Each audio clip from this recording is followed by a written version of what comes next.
there's this idealism out there where people will, and maybe rightfully so, say, no, I don't like that bill. It's not perfect. It doesn't do everything. So it's almost like I'm going to take my ball and go home. Okay, what hefty pillow of privilege one might possess that they rest their head upon at night when they can make such sweeping generalizations and say it's not perfect, so I'm out. That's not really a policy approach that's going to work in most situations. This is the Cannabis Enigma, cutting through the smoke to have informed, serious conversations for regular people.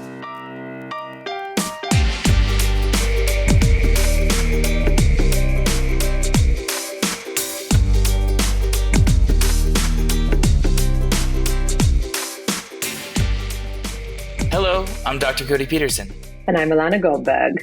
Well, we have a good one here for you from MJ BizCon. We're here on the sidelines hanging out in the convention center in Las Vegas. And Alana had the wonderful chance to interview the director of NORML. Can you tell me a little bit more?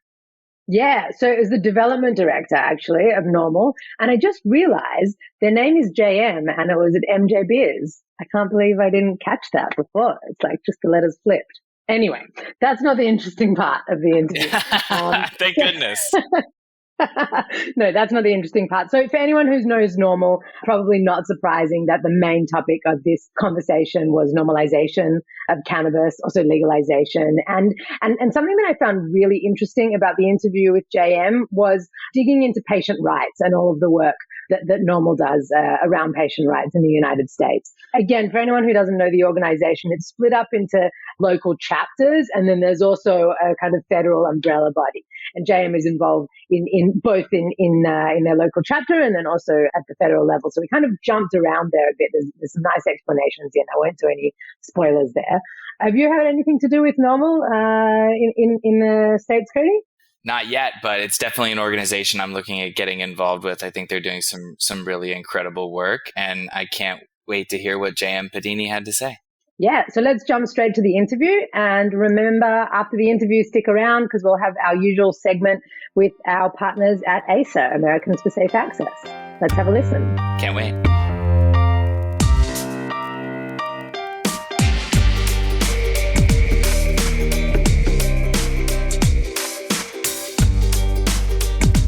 So I'm here today with JM Pedini on the sidelines of MJ BizCon here in Las Vegas. JM, thanks for joining me today. Oh, it's my pleasure. So let's get straight into it. You're the development director for NORML. Yeah. Tell us what that means. NORML is the National Organization for the Reform of Marijuana Laws. We started that fast. Yeah, I do a lot. And we started this fight way back in 1970 when public support for legalization was only about 12%. And here we are today at this huge trade show for a multi-billion-dollar industry. Yeah. We've come a long way. We've come a long, long way. And what's that number at now? You just said 12% support back in the 70s. What's that number at today? 7 out of 10 Americans. So from 12 to 70% yeah. in a few decades. Just nearly 70%. Mm-hmm. And that's Americans who support legalization across the board? Absolutely. Okay. And is that the main aim of NORML at this point, to get us to that point of full legalization in the United States? Yeah, it really is. NORML's mission is to move public opinion sufficiently to legalize the responsible use of marijuana by adults and ensure that they have access to products that are safe, convenient, and affordable. So it's NORML that provides that voice in the public policy debate for responsible consumers, for those who oppose prohibition, which is a really different space to be in. Not only at an event like this, where it's all about industry and getting involved and making money. We're often that lone voice over in the corner, looking out for consumers, looking out for their rights and for their safety. And that's for recreational and medical consumers alike, right? Yeah, it's for adult consumers, for medical consumers, and for those who, honestly aren't consumers at all, but just don't support continuing this failed experiment with prohibition. Right. So tell me about your job specifically. How do you fit into this whole mission? Well, we are a lean organization at NORML, despite having been around for 51 years now. Right. Very small staff. We all wear as many hats as we can. I'm the development director. So my work helps ensure that NORML has the resources to continue our work reforming marijuana laws at the local, state, and federal levels, but also empowering our global chapter affiliate network. NORML has chapters all around the world now, and they're doing that real on-the-ground, grassroots organizing work to affect public policy change wherever they might be. So at their city council level or within their state legislature. Even I do work at the state level. I live in Virginia and I do work there. And, you might have heard we just became the first state in the South to legalize adult use. Yeah, congrats. And that in a nutshell is the work that we do at NORML. Right. And so your work specifically is working on, I'm guessing here, tell me if I'm right, like partnerships and fundraising to get the resources you need to do this work? Absolutely. Not only to do the fundraising, the traditional development for our organization, for NORML to have those resources. I also oversee our chapter network and teach them how to do this work for their, for the support of their own organizations to make their work more successful. We have the NORML Legal Committee as well. I help administer that program. We do NORML legal seminars twice a year where attorneys from around the country can come and get their required continuing legal education credits and with a focus on cannabis, of course, at our seminars. There's a lot going on at NORML. Yeah, it's a lot. One of the things I've always kind of been trying to understand about NORML, and we're based in Israel, and yet the majority of our focus is on the United States. And sometimes it's a little hard to understand exactly what's going on the ground, which is why we need to come out here and just talk to people like yourself. I am interested to understand, what happens at the national level within the organization, and then what happens in those chapter levels. So our policy work at the national level is largely concentrated, of course, on Congress. It's really incumbent upon Congress to take action to end prohibition. It's really the only way that this is going to be accomplished. It's not something the president can unilaterally do. It really has to be Congress that does the work of advancing a bill to the president's desk that ends prohibition. So there's a lot of work there. There are tons of other bills moving through Congress as well, bills that relate to veterans' access to cannabis, bills that deal with safe banking for the cannabis industry. It's been a big one lately. And the Safe Banking Act, that's the one that's really getting traction right now and very likely may be the first bill that legitimizes the cannabis industry that succeeds at the federal level. And so I'm jumping questions here a little bit. We can get back into the chapters in a moment. In your opinion, is that, should we be supportive of this piecemeal approach to changing the policy, or should we be focusing on the holy grail and running to that? Just in case you can't hear, for our listeners, JM is laughing at me as I ask this question. Well, okay, so I'm laughing because it really is a perfect segue back to chapters. Okay, great. So the answer is yes. And I say this based on the success that we've had at the state level in Virginia with this policy approach. It's an approach that I personally teach to our chapters, right? There's this idealism out there where people will, and maybe rightfully so, say, no, I don't like that bill. It's not perfect. It doesn't do everything. Right. So it's almost like I'm going to take my ball and go home, right? Yeah. Okay, what hefty pillow of privilege, one might possess that they rest their head upon at night when they can make such sweeping generalizations and say it's not perfect, so I'm out. Right. That's not really a policy approach that's going to work in most situations. And so, for example, in Virginia, right, this is an example of chapters doing chapter work. Okay. Right? We were taking wins on these really small bills that seemed insignificant, that people got really angry about because they weren't far-reaching enough. It didn't do exactly what they wanted it or needed it to do, right? It wasn't perfect. And we were the first to admit this isn't perfect, but this is something. Yeah. And so if you could take that little win, celebrate it, right? well, you can come back next year. You can just go a little bit further. And it's all about understanding where your state legislature is at. What are they emotionally comfortable with? Because this is how we advance public policy. It's not with volumes of data and facts and figures. It's changing hearts and minds. Yeah. People believe what they're saying to themselves inside their own head, right? And if you come at them with something that's different than that internal narrative, it's really hard for them to accept it. Yeah. And if you can find that emotional hook, the reason that they care about this policy, right? Maybe it's financial opportunity. Usually it's about how it could be impacting them personally that works the most, or maybe someone they love. Yeah. And so, again, in Virginia, we're starting off with this really small, limited access, limited allowance medical cannabis bill back in 2015, but it passes. And then it's taken the next one the next year, then a couple more the next year. And eventually, we're at the point where we've done all the little baby steps. We've checked all the boxes on the studies and the work groups. And then you just kind of wait for that political opportunity, or hopefully work toward building that political opportunity, so that when it does present itself, you've done all the work and you're ready to make that next big policy step. Yeah, it makes a lot of sense to me what you're saying in terms of like the cannabis story in general. You know, a lot of the work that we do at Enigma is also about changing hearts and minds. Like you said, it's about kind of destigmatizing the plant. And often what I see is like, it's like you can't get someone from cannabis is evil and has no therapeutic use to, oh yeah, sure, it should be available for adult use. You can't get them from that point to the next point in one go. You need to get them first to, okay, yeah, there are some therapeutic applications that are okay. It's okay for people with terminal diseases or from the elderly or something like that. Great. So we got them to that point. And then they're at least saying that there is therapeutic potential or there is some sort of therapeutic use for the plant. Then from there, you can get them to, okay, it can help with a variety of medical conditions. Great. If you've got someone to be able to say that this has many applications, then straight away you've passed Schedule 1, for example, at that point. Then maybe you can get them to the point of, okay, it's fine for medical. It can be medicine, but no one's allowed to have any fun or enjoy themselves. Fine. Get them to that point. And then maybe it's like, okay, it's the same as a glass of wine on the weekend.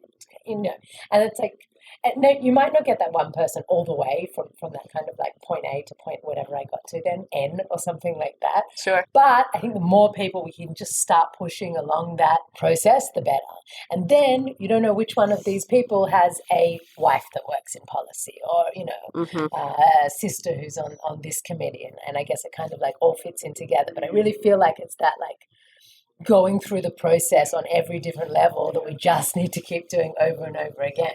Yeah, you really do. You have to understand what structures and systems and procedures are out there and be willing to play the game to, you know, your own policy benefit. Right. Yeah. So how did you get into this? Tell us your story. This is always an interesting question.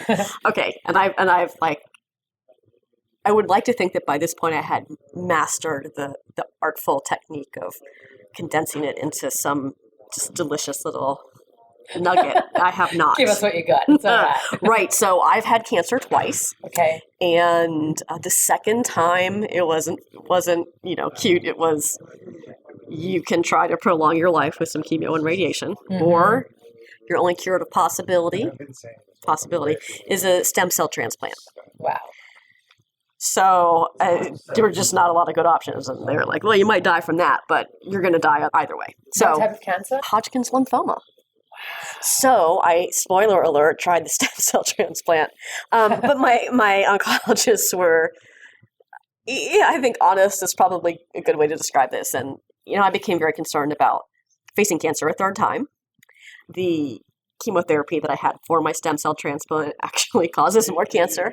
Right. And so I just became, once, twice, okay, I got to get ready in case it comes back, or another one. And I live in Virginia. And despite having passed one of the nation's very, very, very first medical marijuana laws way back in the 70s, we didn't have medical cannabis access or even allowance. We had a law that used the word prescription, so it was never really applicable. One of those ones. Yeah. Right. So I went to a NORML legal seminar, and I met the founder of NORML, Keith Straub, who also happens to live in Virginia. Mm-hmm. And he was like, hey, you should get involved with NORML locally when you get home. And I was like, great, I'll do that. So I did. And I just very selfishly wanted to change the laws so that if I was facing cancer a third time, my oncology team would have access to even more possible options to help keep me alive. I think it's an all right type of, selfish work. Right? So I came for the healthcare, Mm-hmm. and I stayed for the criminal justice. Right. I think you got that story wrapped up pretty well, actually. Thank you. I got it. At the end, I get in there good, but it's kind of rambling and wild in the beginning, much like battling cancer. How long ago was this? It started in 2008. I was, pretty much done with it. 2011, met Keith in 2012. And, by 2014, I was a leader within Virginia NORML, and by 2015 I was executive director, and then I started working at NORML, and the rest is history. Here we are. Yeah. So tell me, today in 2021 now in Virginia, if someone presented with the same cancer as you had that first time, how would things be different for them? Yeah, now they would be able to get registered for the state's medical cannabis program. They would be able to shop at a medical cannabis dispensary. Yeah, they'd have access to not only products that are legal, but that are safe, convenient, and we're working on affordable in Virginia. Yeah, right. That's the third piece of the puzzle, right? Yeah, always. So at that time, through your treatment, were you using cannabis, or did you wish that you were able to use it? I just knew that I didn't. Yeah, no, I wasn't. And I think it's an interesting question that I get it a lot, and I've heard it asked of other patients as well. And I think it's kind of a question that we all take for granted as like the one to ask, Mm-hmm. but particularly for patients that are immune compromised, as the majority of cancer patients here are undergoing chemo treatment or radiology treatment. If you're immune compromised, particularly if you don't have access to a product that's regulated, imagine how many risks you're taking to, set something on fire and inhale it in that state, or eat something that someone made, that someone grew, right? Yeah. And this is what, of course, patients around the country that are in states without legal access are doing. But I think it must be an incredibly difficult choice for patients in that situation to make, knowing that, there is a potential health risk, not knowing what's in the product. And I'm really glad that we've been able to do the work that we have in Virginia to make sure that that's not the case there anymore. Yeah. Still so much work to be done, and so much work to be done around the country as well. Yeah, absolutely. I think it's about, what you said before, that it's just that the option is in front of these patients as well. And obviously, as you said, there are many patients that do go ahead and purchase on the illicit market. They don't know what they're taking because it's like a last resort treatment. Mm-hmm. It shouldn't have to be like that. It shouldn't be. It shouldn't. The choice for anyone in the United States, you shouldn't be choosing based on your zip code or being forced to choose if, between dangerous pharmaceuticals that you might be able to have a safer alternative for had you had access to cannabis, or to purchase products that put you in potential legal jeopardy, or it's just so many mind-boggling consequences out there that come along with cannabis criminalization.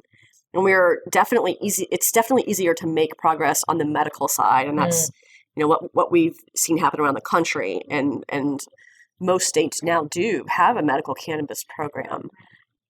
But then the same, we're thinking about it from the medical perspective of like, well, does someone deserve, based on their zip code, to have the choice between potentially dying or going to jail, right, or losing their children, or losing their employment, or education funding, right?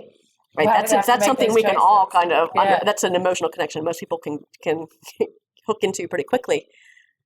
But then from the adult use side, you could, the same question. So based on your zip code, right, do you deserve to go to jail for something that's a multi-billion-dollar industry in the United States, and that's legal for a large percentage of the country. Yeah. So when do you think we're going to get there? What's your prediction? Oh,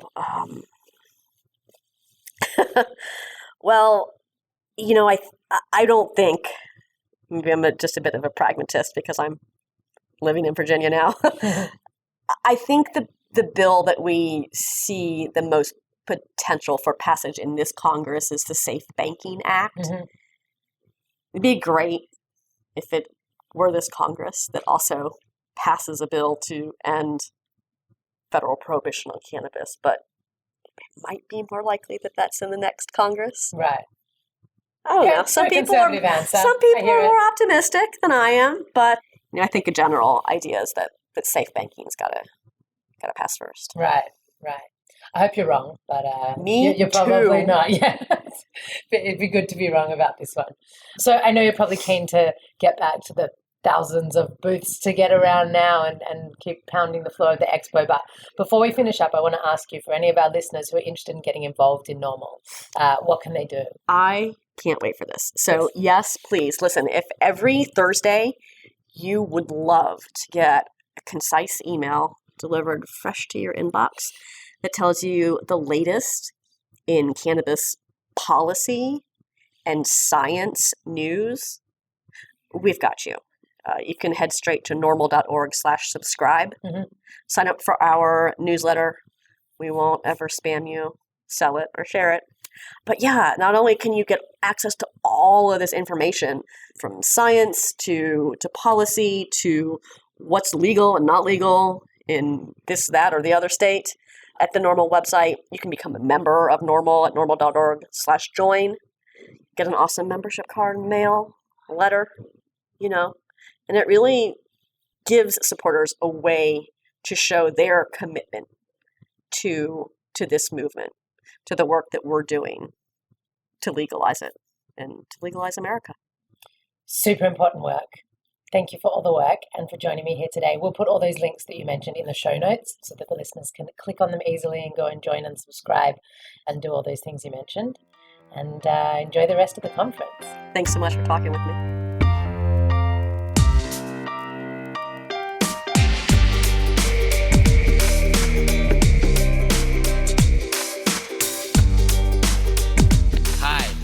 I'm Cody, a cannabis pharmacist. We're here today with Debbie Turgai, the Executive Director of the Americans for Safe Access, one of the longest-standing advocacy organizations around medical cannabis in the United States. Thanks for joining us today, Debbie. Nice to see you. Thank you, Cody. You too. Yeah, it's not everyone in cannabis I've had the luxury of meeting, but fortunately I have had the pleasure of meeting Debbie in person. So it's kind of nice to have both sides of that coin. But today I really wanted to dig in and talk about something that's important to me, especially as a medical professional, is patient access. And I guess in some ways, really what I'm talking about is the opposite of access. I'm talking about barriers. So I know for a fact that this can be challenging across the U.S., but why don't you just give me a lay of the land as far as how maybe the traditional patient journey might be hindered by the current medical cannabis landscape? Yeah, so a lot of people think of access as just changing a law. But as we know, that is just the first step. There are so many barriers that still exist for patients, even in states with medical cannabis and adult use programs, because it's not federally legal. For instance, federal employees, veterans who utilize the VA system, any employee that is drug tested, which is all federal employees and millions of others, patients in hospice centers, school-age minors who don't have access in schools, people that can't afford access because it's not covered by insurance. And the list goes on and on. Some states allow people on organ transplant lists to be medical cannabis patients, and some states don't, which means patients are moving from state to state just to have access to a medicine that should be legal and available to everyone in the country. Yeah, and really an herb is if we're getting down to it, is what we're talking about, right? It can grow in your garden. Yeah. I think one thing that really comes to mind for me is qualified condition. This would be the only medication in which we've created a whole different system where there must specifically meet this criteria rather than meeting criteria as assessed by a physician. cannabis has specific criteria you must meet, and each state has made different decisions. Does this impact patients at all? Yes, that is a huge impact. And one of the things that we advocate for is that every state drop the qualifying condition list and just leave it up to physicians. Let doctors prescribe medicine. Yes, exactly. Doctors should decide what is best for their patients. And it's crazy to think that you can have something in one state and not be allowed to utilize cannabis, and then cross a state and suddenly be able to use it just because of those condition-specific lists. And as you mentioned, every single state has a different list. So sometimes patients don't even know what is allowed in their own state. Absolutely. I think it's confusing even for those who are sort of deeply entrenched in this medical cannabis world, which is someone like me. And I would be, quick to point out that there is no condition list for the prescribing of opioids and no requirement of good evidence based for doctors to prescribe them. And they may cause a little bit more harm than cannabis. So I'm all for it, Debbie. I want to see this plant normalized, legalized, destigmatized. So we have the same mission. Awesome. Agree. Okay. Well, thanks so much. I can't wait to hear what you and Alana have cooking up for us next week. All right. Thanks so much. Have a good one, Debbie. Bye. Be well.